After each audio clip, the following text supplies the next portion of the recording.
Hey everybody, it's Matt. I just wanted to pass this information along to you. It is the best explanation for head coverings I have ever heard. This subject is sorely misunderstood. I had no idea really what it was talking about until I heard this lecture, and I've saved it for like 15 years, and I feel like it's time to pass this on to you because I think people are very confused about it. It's by Dr. Rick Oster of Harding School of Theology in Memphis, Tennessee, my alma mater, and let's hear what he has to say. Sometimes when people have read 1 Corinthians 11, particularly verses 4 and 5, where it talks about men praying and prophesying with their heads covered, or women praying and prophesying with their heads uncovered, people have thought that, well, Paul was talking about hats. You know, women should wear hats to church or have on head coverings when they come in the church building.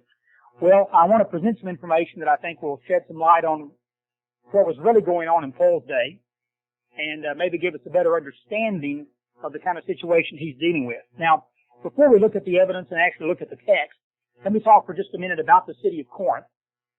This is a letter to the Church of God in Corinth. Church of God in Corinth. This is not a letter to the church in the Bible Belt. Okay? And so this is a letter to a first-generation mission church where the people who are Christians have been Christians less than 5 years, and a lot of them were converts out of paganism. And so they bring into the Christian community those whose conversions were not as deep or who were weaker Christians. They brought in a lot of their practices and customs that they had before they became Christians. Same kind of situation that our missionaries face today when they go to various cultures and countries. That as people become Christians, they bring some of their culture into the church. And of course, we all bring some culture into the church, but some of it's more acceptable than other aspects of culture. Sometimes we have the problem when we think about the ancient church and the people who were converted to it. We just lump all those people together as Gentile converts, pagan converts. And we assume, incorrectly, that they were all cut out of the same cloth culturally. We had a variety of cultures in the ancient world, just like we do. And everybody who lived in Corinth did not come from the same culture either.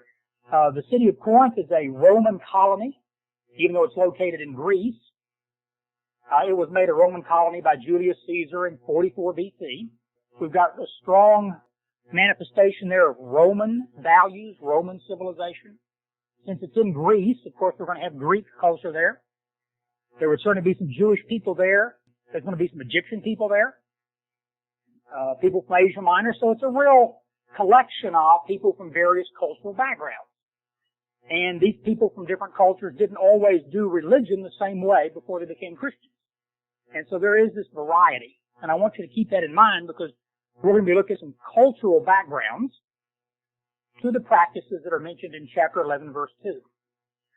Now, what has happened in the history of the interpretation of this, if you look at most older commentaries, the way this is interpreted, that is chapter 11, verse 2 following, is that in the church in Corinth, there was a group of women that were kind of troublemakers. And they didn't keep their heads covered like they were supposed to. And maybe people thought they looked like prostitutes because their heads weren't covered when they came to church. And that Paul was trying to tell them that the women ought to go around with their heads with a veil on all the time so they wouldn't look like prostitutes. And that's a pretty standard interpretation. A problem with that interpretation is there's nothing in the section that really indicates that. That's just kind of one of those traditions, kind of like if there were three wise men. Just one of those traditions that kind of grew up and everybody thought it was the right one. But we're going to look at some verses in the text that I think will show us that there are other ways to possibly look at this. So let's start in verse 4. Right away we notice that Paul has some concerns about the way the Christians are worshiping that has to do with what the men are doing. One thing that's often happened in the interpretation of these verses is that people have said, well, these troublemakers, these problem areas are because of some women in the Corinthian church. And of course, the people who said that were men, right? That's who wrote most of the commentaries that said that. Verse 4 indicates that there are some things that the men are doing that also need to change.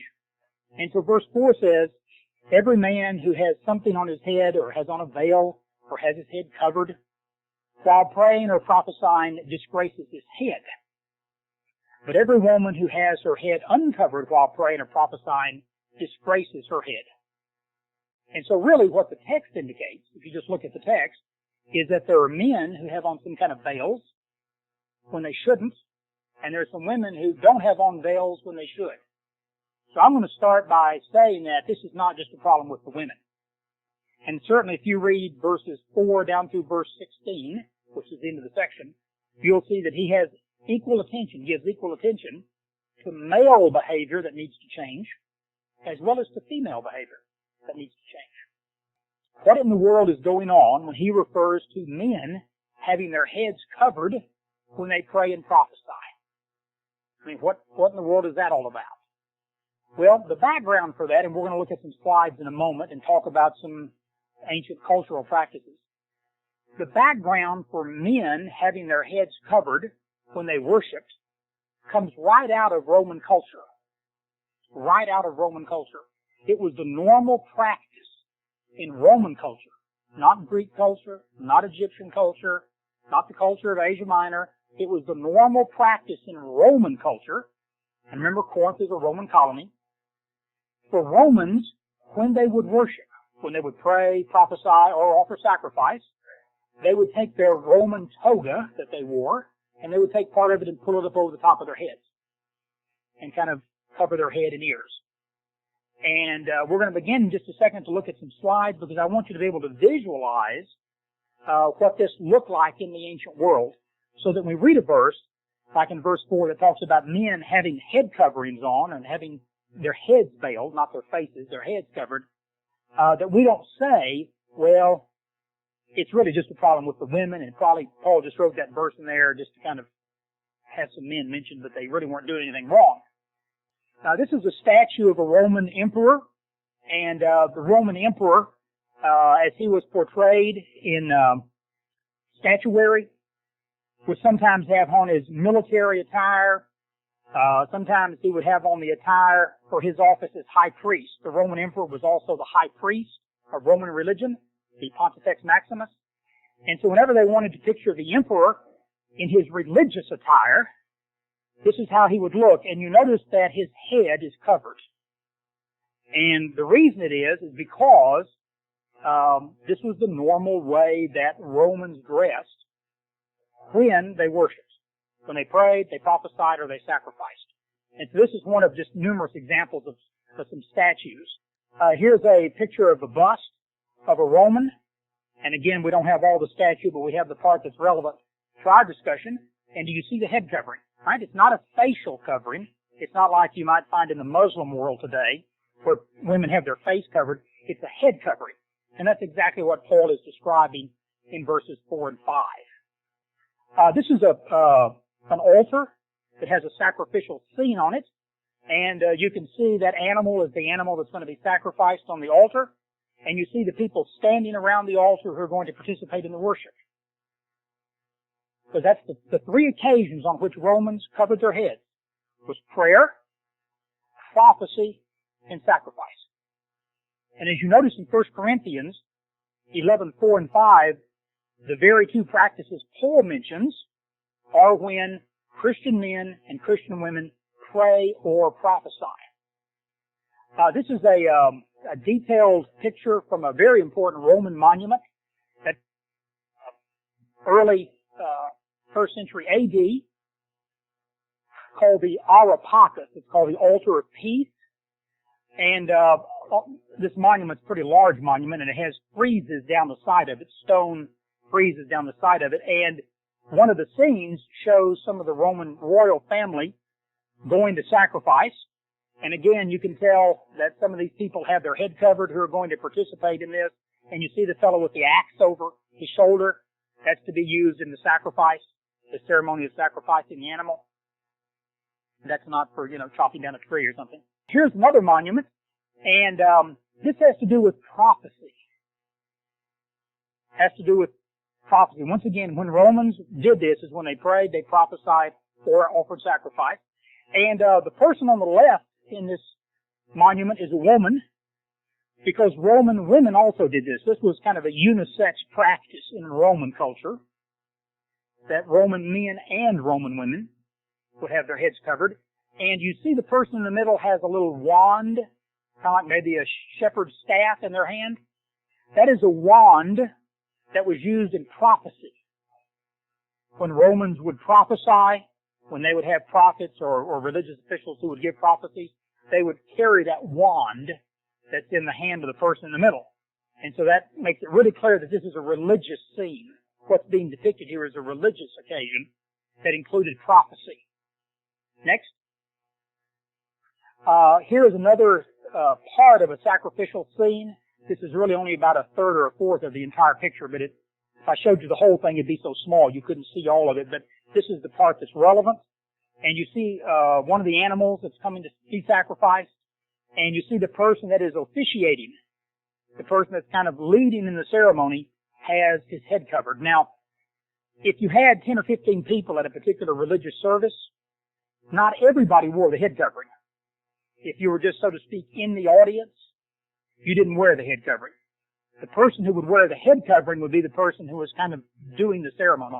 The person who was praying, the person who was prophesying, the person who was doing the sacrifice would wear this head covering, and the people who were just watching just had their heads uncovered. So you see the person who's at the altar, unlike some of the other people, actually has his head covered. This is a picture from a Roman coin that comes from the late 1st century BC. And this practice that I'm talking about, this Roman practice of wearing a head covering when you pray, prophesy, and sacrifice, we can document this in the archaeological artifacts as well as the literature from the at least the 2nd century BC up into the 2nd and 3rd century AD. And we can document it from around the Mediterranean basin, everywhere there were Romans. And so certainly a city like Corinth, which was a Roman colony, and certainly one thing you do in a Roman colony is you promote Roman things, right? That's what a colony does. Well, this coin is a picture from the late 1st century BC, and it shows the individual with the worship head covering on, and you see that little jug behind his neck. That's a jug that was used for libations, for liquid sacrifices. And then you see in the front part where his neck is, you also see that staff. That was a logo used in religious services, the prophetic, when they were giving prophecies. I just wanted you to be aware of the fact that this imagery, this visual symbolism, was in statues, it was in artwork, it was on the coins that they handled and touched. This information that we're looking at is not secretive. You didn't have to be a member of the Roman Senate to know about this. This was common knowledge. The evidence for this practice is known everywhere in the Mediterranean world where the Romans went. We have Greek authors who talk about this and say this is how the Romans do it. We have Roman authors that talk about it. And it's visually available to us through things like statuary, friezes, monuments, altars, coins. So it's the information for it's pretty widely available in the ancient world. Next. All right, that's the end of it then. So I wanted you just to have a few minutes to look at that. So as I talked about this, you would, in your mind's eye, be able to visualize the kind of physical practice that Paul has in mind here. Now, so when Paul says in verse 4 and 5 that there are men in the congregation who are doing two of the three things that the pagans would have been doing, that is praying and prophesying, that they had their heads, at least some of the men, had their heads covered, and there were some women in the church who were praying and prophesying with their head uncovered, this practice was bothering Paul.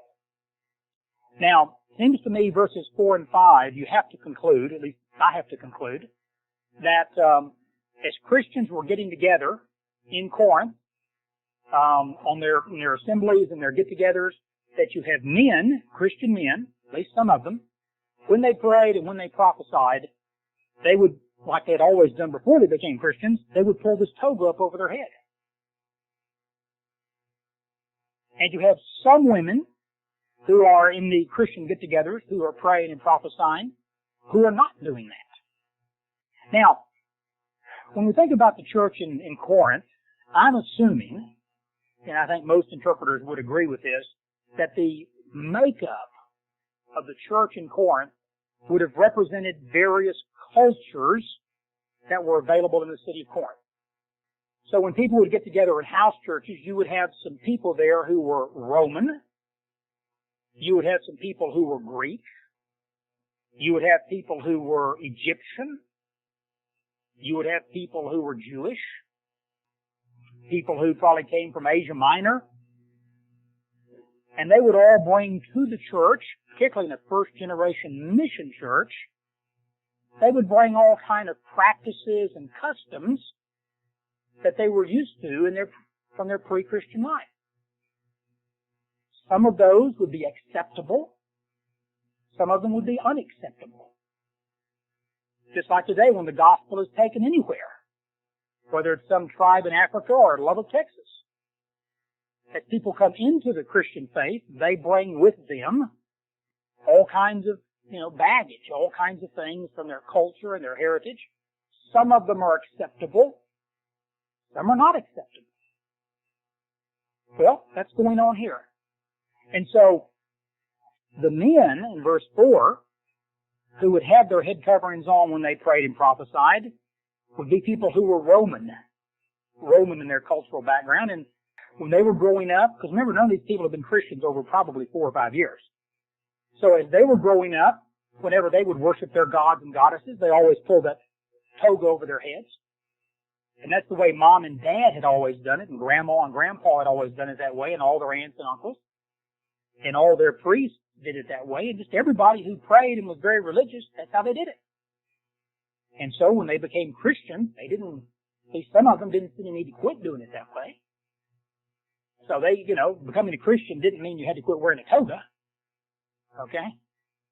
And so as they wore their togas, when it was time to pray to the true God, they just did it the way they'd always been doing it. They just pulled that thing up over their head.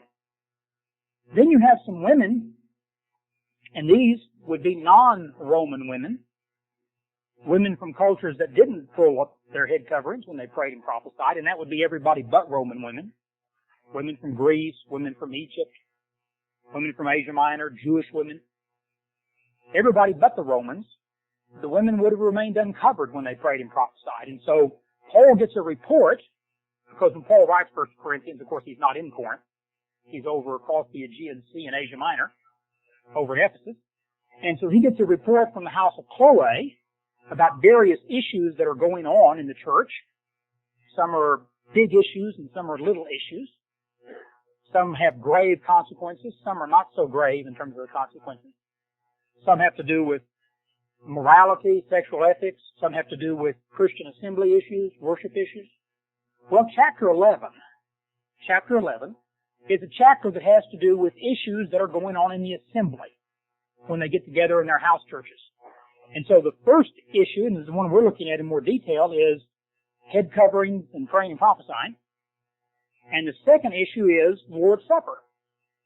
Now that's the part of chapter 11 we usually spend more time on because we, have more focus doctrinally on the Lord's Supper. But for Paul, these are two issues that have a common thread, and that is they have to do with worship issues. Things that the Corinthians are doing in worship that he finds unacceptable or problematic.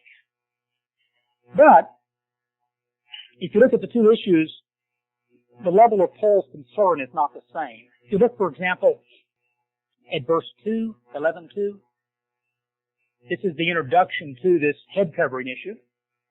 He says, "Now I praise you because you remember me in everything and hold firmly to the traditions just as I delivered them to you." So he introduces the first problem that he wants to deal with, basically with positive language. He says, "Now I praise you." Now contrast that with his introduction to the second problem, which is in verse 17 following, which introduces the issues about the Lord's Supper, the abuses there, and he says, "But in giving this instruction, I do not praise you, because you come together not for the better, but for the worse." So in terms of the two issues in the chapter, the one we're looking at, Paul is not as upset about. He can kind of introduce the topic with language of praise, and then try to give some correction, in contrast to the second issue, where he says, "Man, I can't praise you at all about this issue, about how you're misdoing the Lord's Supper. In fact, you're doing it so bad, it would be better if you didn't come to church.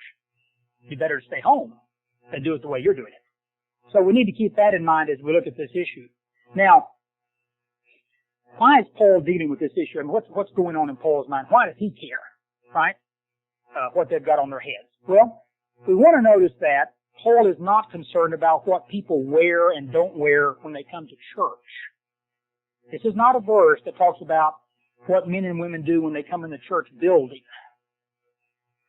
Now, this verse has often been interpreted that way. That's why a lot of Christian women through the ages thought they were to wear a hat to church. They would go look at this verse.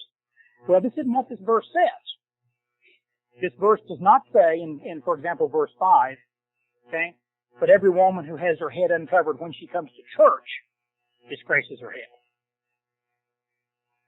And he's certainly not talking about general Christian attire, like how modestly or immodestly you should dress when you go to the shopping center, to the shopping mall. He's not talking about that.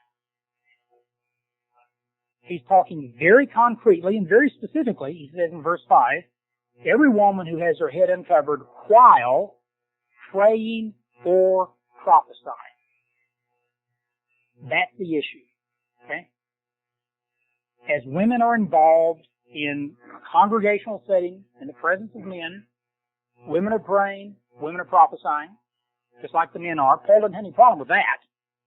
What he has a problem with is the way it looks when you have men who have their heads covered, which is a sign of submission, while in the same kind of worship service, you have women who have their heads uncovered, which tends to be more a position of authority. That's why this section is introduced in verse 3 with some discussion about relationships between men and women. So look at verse 3. But I want you to understand that Christ is the head of every man, and the man is the head of a woman, and God is the head of Christ. So that's kind of the theological position that he's concerned about, is this position of the relationships fundamentally between men and women. That's the issue in the chapter.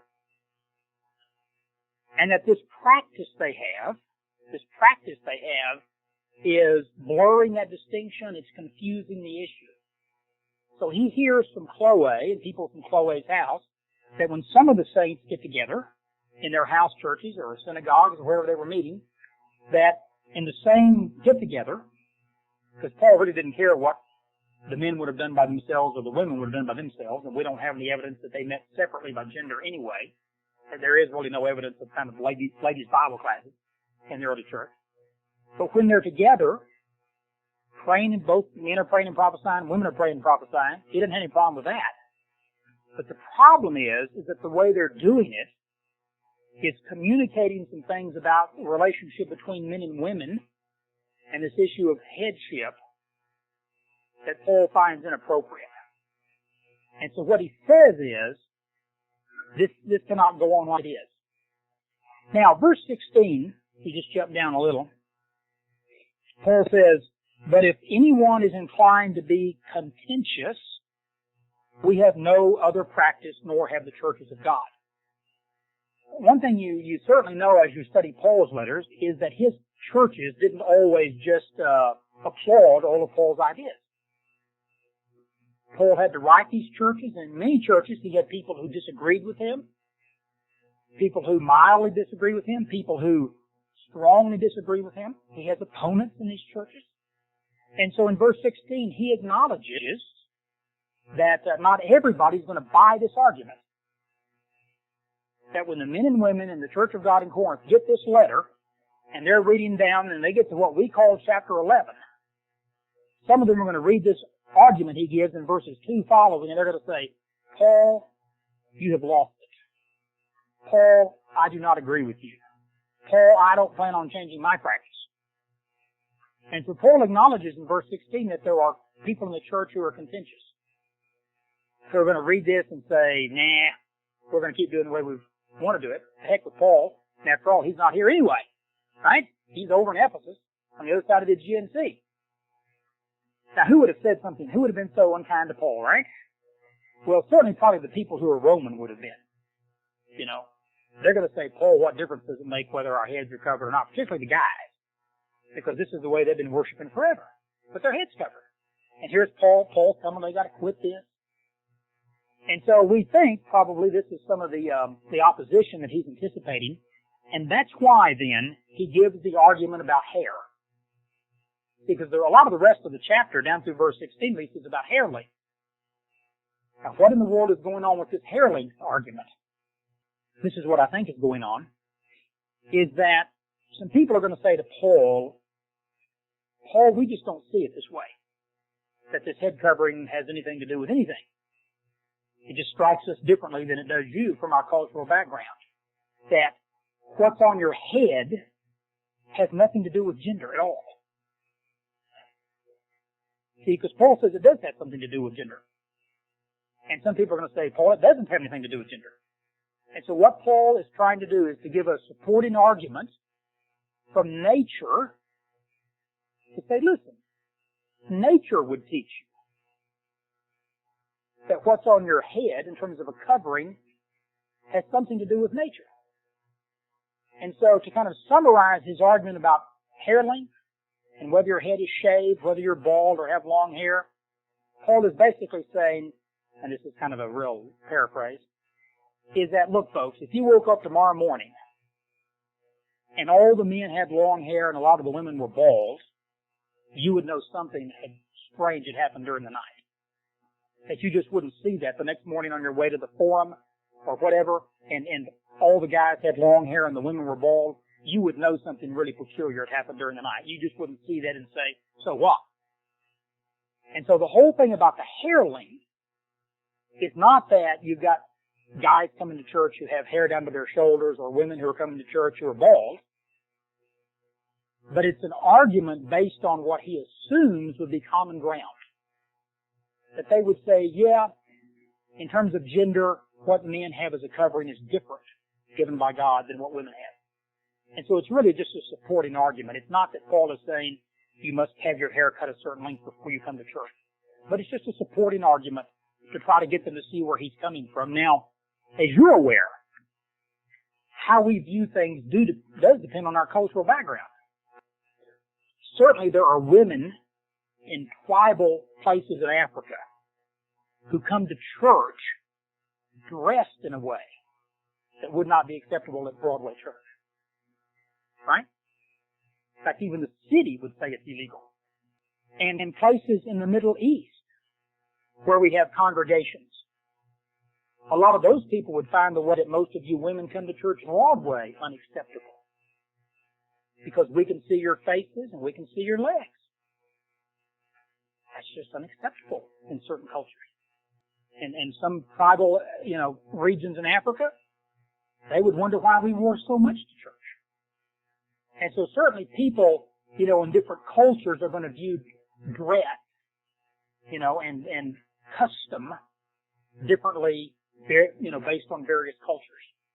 And so Paul here is a missionary in one of these multicultural settings, and he's trying to bring to bear his understanding, of God's plan in terms of men and women and leadership in the church in a setting that has a lot of cultures represented. So in verse 6 following, he says, "For if a woman does not cover her head, let her also have her hair cut off. But it is disgraceful for a woman to have her hair cut off or her head shaved. Let her cover her head." And so Paul is talking about the literal head here when he's talking about dishonoring the head. I don't think he's talking about that she dishonors her husband who is her head. Because he goes on to talk about shaving the physical head, and he says that disgraces the physical head. Now, that may not strike you as the case, but it would most people in the ancient world. And then he picks up in verses 8 following kind of the theology that he has in verse 3, which talks about headship. There's a lot of debate among scholars about what the word head implies in terms of this context. Obviously, sometimes it refers to this thing on your shoulders, but many times it's used metaphorically. And scholars debate about that, what exactly the imagery is. it seems to me that it includes ideas related to leadership. That's going to be expressed differently in different cultures. The idea of leadership, particularly in this case male leadership, is going to be expressed differently. For example, in 1 Peter, Sarah is commended for obeying Abraham and calling him Lord. But you see, I mean, that's not something we would really promote, I don't think. Okay, in terms of a kind of a manifestation of, in every culture, the women have to call their husbands Lord, but in the days of Sarah and Abraham, that's the way it was. And in general, Peter is kind of commending that position of leadership of Abraham, that wives need to have some term of respect that they use for their husbands in terms of something like sir or lord or, salute or any of these kind of things. And so this is going to vary from culture to culture. But Paul is saying, I think, that in terms of just the creation of men and women, that this area of headship has been set up according to verse 3. So he goes through the Genesis account and certainly talks about interdependence between the genders, and that verse 11, in the Lord neither is woman independent of man, nor is man independent of woman.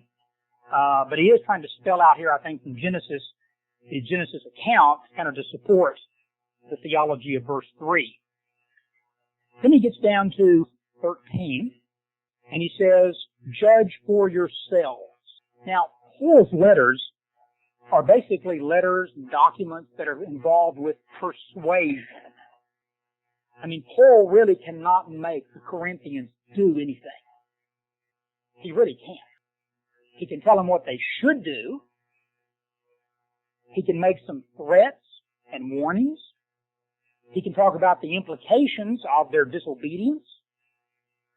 But in the final analysis, Paul, really reflecting the character of God, is involved in the issue of persuasion.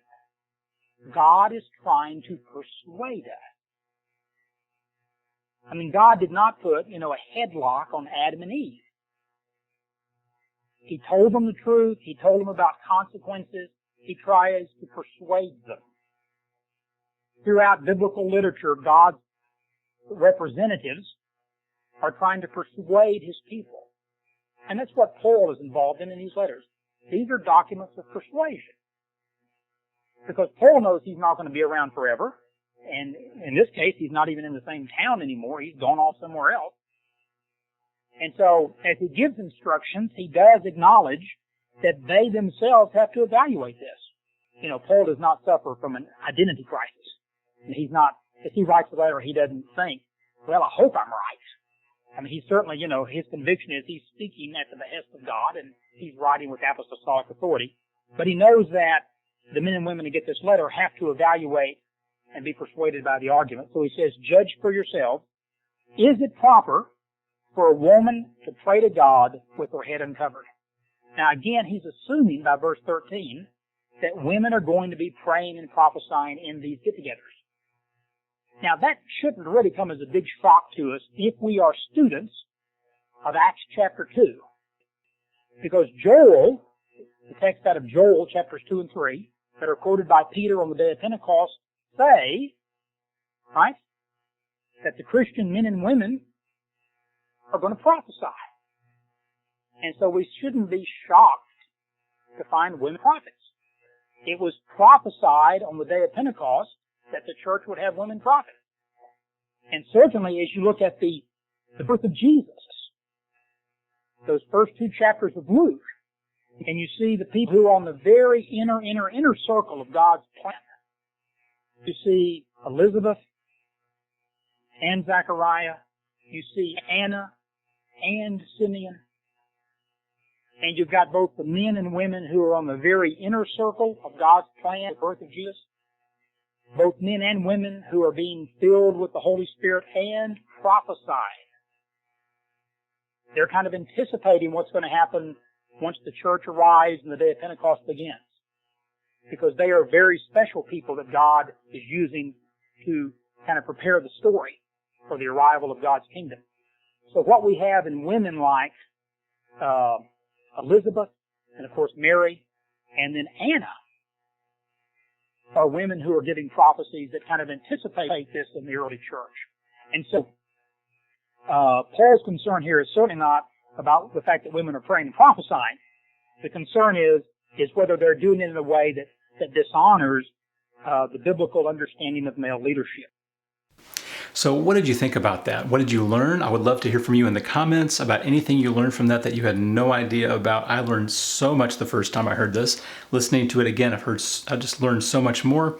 So if you hadn't subscribed to the channel, I would love for you to do that now, and I hope you have a blessed day.